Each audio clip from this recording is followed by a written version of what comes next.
सदर रजब तैयब अर्दवान की नई मुआशी पॉलिसी ने तुर्किश लीरा को जैसे नई जिंदगी दे दी। तुर्किश लीरा अब अमेरिकी डॉलर के सामने मजबूत करेंसी के तौर पर खड़ा दिखाई दे रहा है।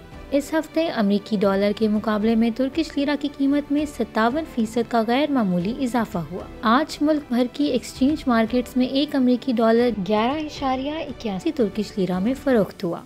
गुज़िश्ता हफ्ते के आखिरी ट्रेडिंग सेशन में $1 18 तुर्किश लीरा तक पहुंच गया था। सदर अर्दवान ने तुर्क अवाम को अपनी सेविंग्स गैर मुल्की करेंसी में रखने पर पाबंदी आयद की, जिसके बाद अवाम ने अमेरिकी डॉलर से जान छुड़वाना शुरू कर दी। दूसरी तरफ सेंट्रल बैंक ने पर्सनल अकाउंट होल्डर्स को तुर्किश लीरा की कीमत में कमी या बेशी पर इन्हें मुनाफा देने का ऐलान किया है। इस फैसले के बाद अवाम का अपनी करेंसी पर एतमाद बहाल हुआ। अब मार्केट में डॉलर के खरीदार कम और फरोख्त करने वालों का तांता बंधा हुआ है। तुर्क वजीर खजाना ने कहा है कि अमेरिकी डॉलर के मुकाबले में तुर्किश लीरा जल्द ही अपनी असल कीमत पर वापस आ जाएगा, क्योंकि मईशत तेजी से बहाल हो रही है, कारोबारी और सनती सरगर्मियां बढ़ रही हैं और बरामदात में गैर मामूली इजाफा हो रहा है।